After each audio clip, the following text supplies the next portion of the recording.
Very good morning, students. I am your science teacher, and today I am going to teach you science of class 7th.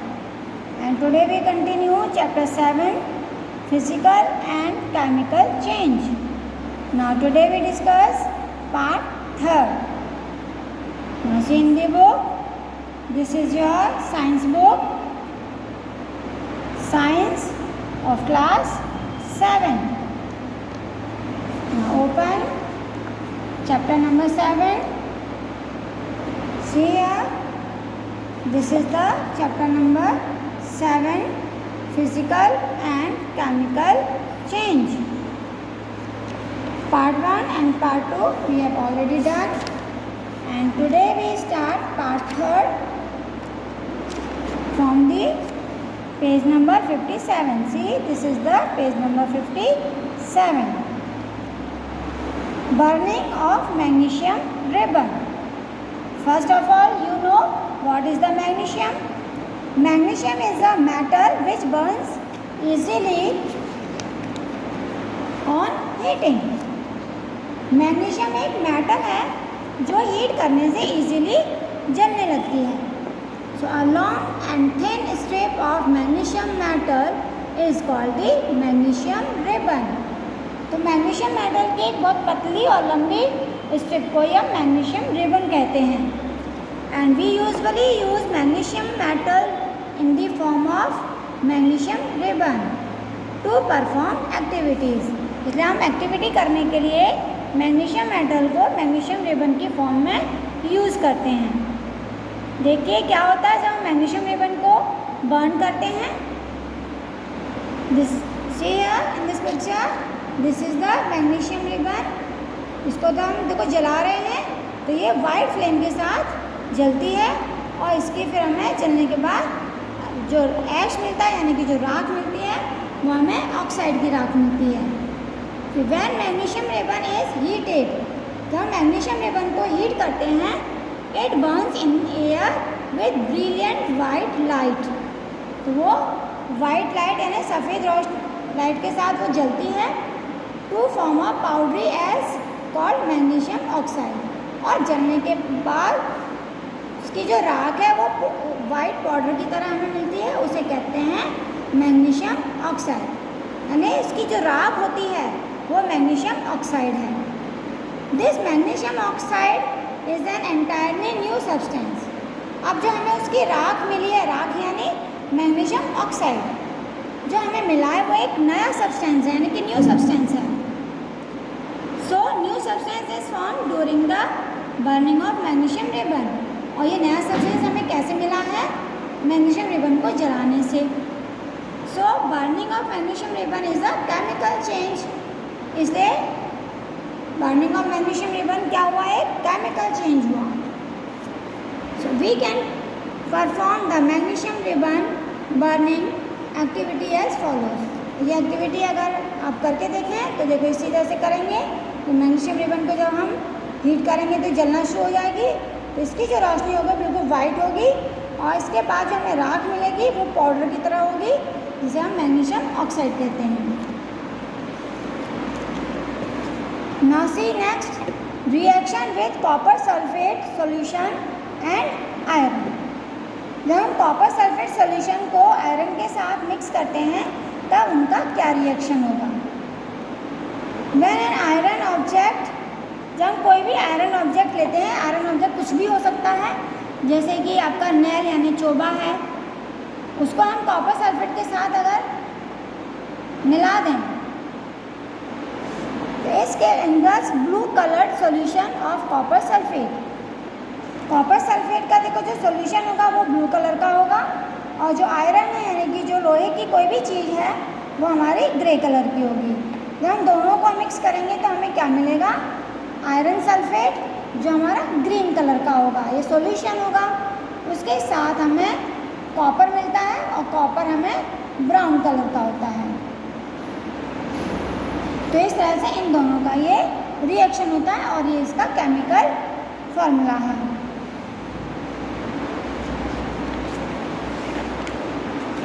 Now next is importance of chemical changes. अब ये जो chemical changes होते हैं उसकी importance क्या है? जो chemical changes की इम्पोर्टेंस बहुत है। देखिए किस तरह से chemical changes are very important in our life.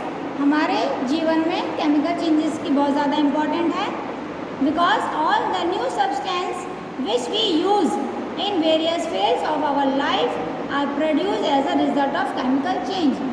क्योंकि बच्चे जो नई नई चीज़ें हम अपने डेली लाइफ में यूज़ करते हैं, जिनको बनाया गया है, वो कैसे बनी है? केमिकल चेंज की वजह से, क्योंकि वो एक नई चीज़ मिली है। So some of examples of the importance chemical change are given below.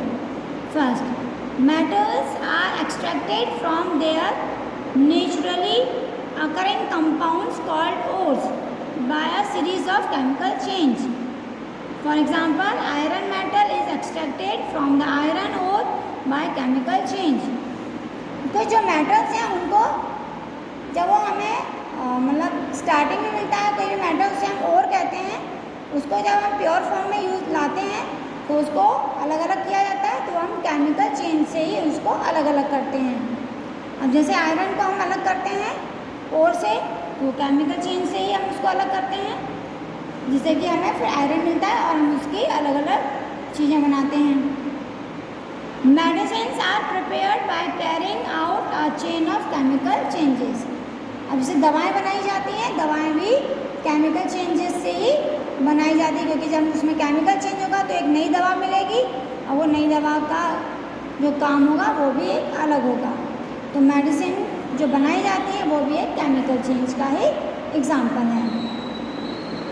The materials such as plastic, soap, detergent, perfumes, acid, base, salt etcetera are all made by carrying out various types of chemical changes. और ये सभी चीज़ें जो बनाई जाती हैं ये भी हमारी केमिकल चेंजेस से ही बनाई जाती हैं।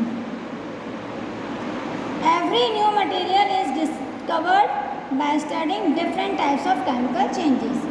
हर एक नया मटेरियल केमिकल चेंजेस से ही हमें मिलता है। Now see difference between physical and chemical changes. The main difference between physical and chemical changes are as follows. Number 1, physical change में देखिए क्या होता है? No new substance is formed in a physical change. Physical change में कोई भी हमें नया substance नहीं मिलता। अब chemical change में देखिए a new substance is formed in a chemical change. लेकिन हमें chemical change में एक नया substance मिलता है। Now second point is a physical change is temporary change, but chemical change is a permanent change. ये एक परमानेंट चेंज होता है, जो एक बार चेंज होने के बाद हम दोबारा उसको बैक नहीं कर सकते, इसलिए परमानेंट है। Third point is physical change is easily reversible. Physical change को रिवर्सिबल का मतलब है फिर से हम बैक पुरानी पोजीशन में ला सकते हैं, but chemical change is usually irreversible. ये इरिवर्सिबल होता है, यानी कि हम इसको बैक में पुरानी पोजीशन में या ओरिजिनल पोजीशन में नहीं ला सकते। Now next is very little energy is absorbed और given out in a physical change. जब बच्चों फिजिकल चेंज होता है तो उस समय जो एनर्जी है वो बहुत ही कम एनर्जी या तो एब्जॉर्ब होती है या एनर्जी बाहर रिलीज होती है। But in chemical change a lot of energy is absorbed और released from in the chemical change. Chemical change के समय या तो बहुत ज़्यादा एनर्जी यूज़ की जाएगी या बहुत ज़्यादा एनर्जी रिलीज़ की जाएगी, यानी कि बाहर निकाली जाएगी। तो ये फिजिकल चेंज और केमिकल चेंज में डिफरेंस है।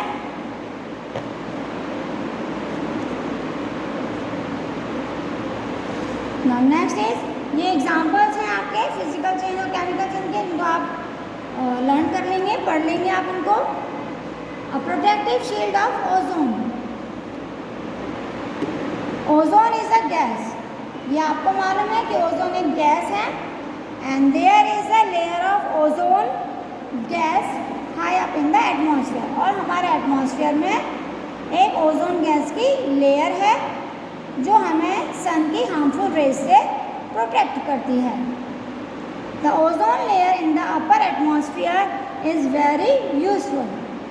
तो इसलिए ये ओजोन लेयर हमारे लिए बहुत ज़्यादा यूजफुल है।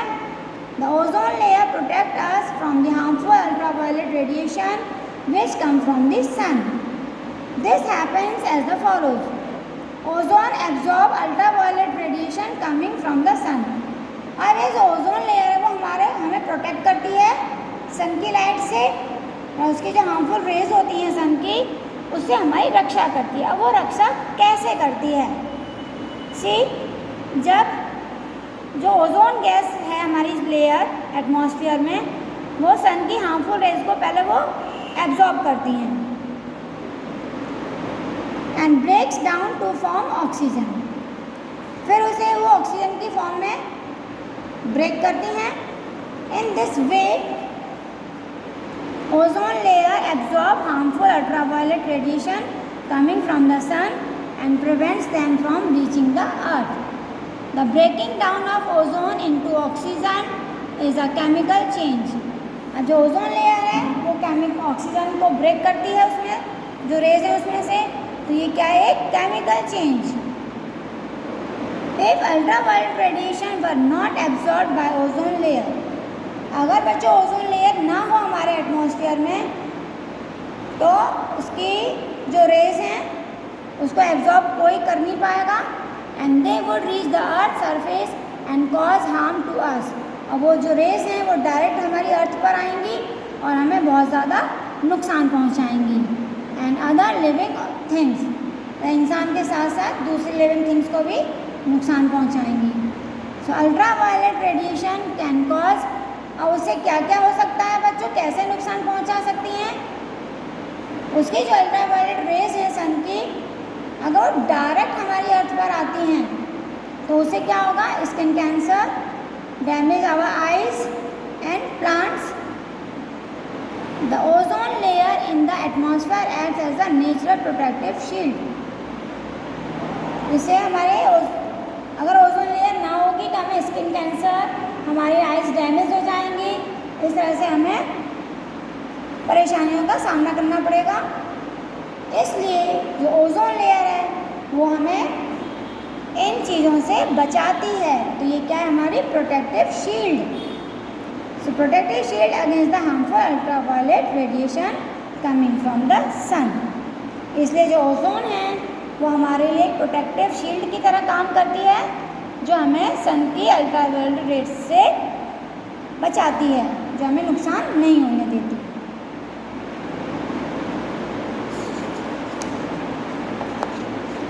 Now next is rusting of iron, यानी कि आयरन यानी लोहा, लोहे पर रस्टिंग मीन्स जंग, लोहे पर जो जंग लग जाती है वो कैसे लगती है? When an iron object is left in damp air for a considerable time, जब हम किसी आयरन ऑब्जेक्ट को काफ़ी टाइम तक एयर के कांटेक्ट में हम उसको रख देते हैं, छोड़ देते हैं, so it gets covered with a red brown flaky substance. तो उसके चारों तरफ एक रेड कलर का पाउडर सा इकट्ठा होने लगता है। That is called the rust, यानी उसे कहते हैं जंग। जैसे आपने देखा होगा ना, हमारे घर में कोई आयरन की चीज़ होती है, कोई लोहे की चीज़ होती है, अगर वो खुली हुई रखी हुई है एयर में, हवा में कुछ टाइम तक, तो धीरे धीरे उसके चारों तरफ ब्राउन ब्राउन लेयर सी जमने लगती है, जिसे हम कहते हैं और इस पे तो जंग लग गई, यानी कि rust. So this is called the rusting of iron, और ये जो प्रोसेस है उसे कहते हैं rusting of iron. During the rusting of iron, iron में जब रस्टिंग यानी कि जब जंग लगती है, तो उस समय iron metal combined with the oxygen. कैसे लगती है?